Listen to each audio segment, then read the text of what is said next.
Alex Eala shoots for SEAG tennis gold. Bangkok. Alex Eala is looking to rebound from a bronze medal finish in the mixed doubles when she vies for the gold mint in the women's singles, just as the Gilas Pilipinas teams shoot for the finals in the 33rd Southeast Asian Games on Thursday, December 18th. With Team Philippines bracing for the big push in the final 2 days of the competitions, the Filipinos are banking on the success of Eala to spearhead the potential gold haul in the penultimate day of the Games. Eala is facing up against hometown bet Swanky Manankaya for the chance to claim the gold mint after only bagging bronze in the Hanoi edition. The 20-year-old Filipina ace actually had the chance to bag the precious medal on Wednesday, December 17th, but she and partner Francis Casey Alcantara fell at the hands of Thai tandem of Pakaran Cheapchandage and Paat Sornlaksep, 7-5, 5-7, 7-10. Obviously, initial feelings are disappointment when you lose, and give it your all. But no regrets. I think we did everything we could. In the end, doubles could be a game of chance, and I think our opponents played really well, said Eala. Meanwhile, Gilas is looking to assert its mastery in the 5-on-5 competitions when it seeks a place in the gold medal match at the Nimabucha Arena. The men's team, mentored by head coach Norman Black, is hopeful that the extra 2 days of training would help the team in terms of developing their chemistry, especially that they are set to face the winner between Vietnam and Indonesia in the qualification for the semis. The match between the two squads are being played as of press time, although any of the two is expected to pose a threat against the Filipinos. Gilas needed a huge fourth-quarter push to take down the Vietnamese, 78-67, in their preliminary match, while Indonesia was the team that denied the Nationals the gold in the 2021 edition of the Games in Hanoi, Vietnam. On the distaff side, the Gilas women's team has Indonesia standing on its way for a spot in the gold medal match.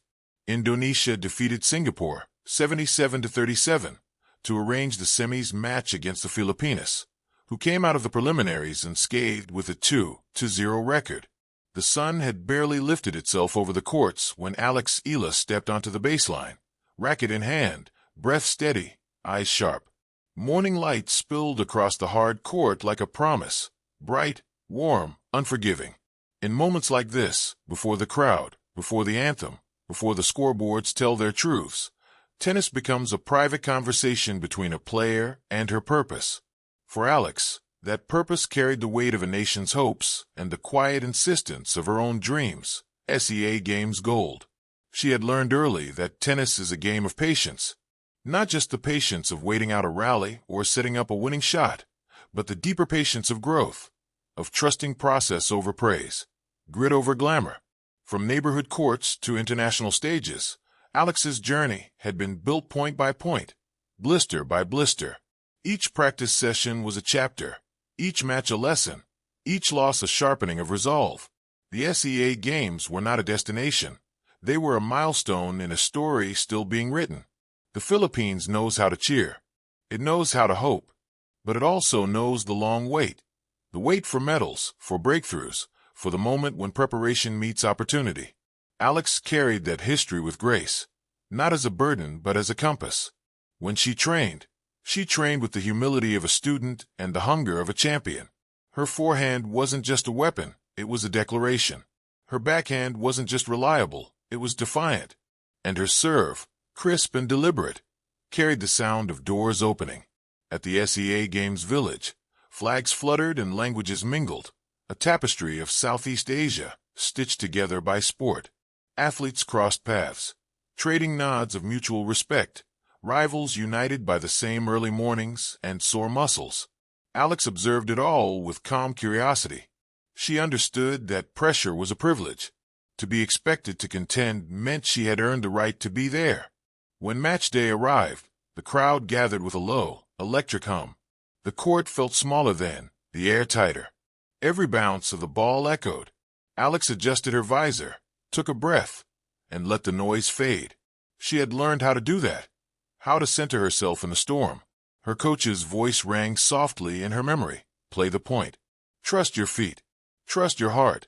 The first game was a chess match disguised as a sprint. Long rallies tested stamina and nerve. Alex moved with economy, sliding into position, constructing points with care. She didn't chase winners, she invited them.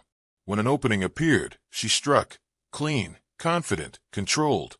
Applause rippled. Somewhere in the stands, a flag waved harder. Between points, she reminded herself why she loved this game. Tennis had given her discipline and daring in equal measure. It had taught her how to lose with dignity and win with humility. On days when shots refused to land and doubts crept in, tennis had still been there, demanding honesty, rewarding courage. As the match tightened, so did the stakes. Break points arrived like sudden rainstorms, unpredictable and urgent. Alex met them head-on. She varied her pace, mixed her spins, trusted her instincts. When the rally stretched and lungs burned, she leaned into the work. This was the grind she had prepared for, the place where champions are forged not by flash, but by faith. The decisive moments came quietly. A return clipped the line. A volley kissed the tape and fell kindly. A final forehand found its mark, skidding away as the opponent lunged too late. The scoreboard changed. The crowd rose. Alex exhaled. But gold is never won in a single match.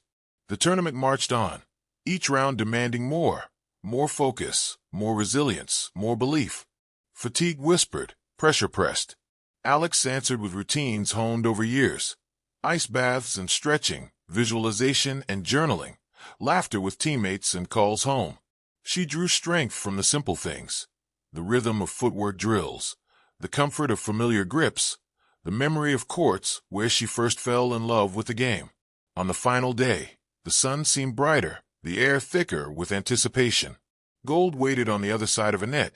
Alex stood once more at the baseline, heart steady, mind clear. She thought of the Philippines, the kids watching, the families cheering, the future players picking up rackets because they saw someone who looked like them, believed like them, fought like them. The match unfolded with drama and depth. Momentum swung. Nerves flickered. Alex stayed present. She played the point in front of her, then the next, then the next. When the final ball was struck, it carried with it years of dedication, countless hours, and a dream that refused to be quiet. Win or lose, Eala had already made her statement. She had shown what it means to chase excellence with integrity, to wear national colors with pride, to shoot for gold without fear. In the end, the medal mattered, but so did the message. That greatness is built, not borrowed. That the future of Philippine tennis is bright, bold, and beautifully relentless.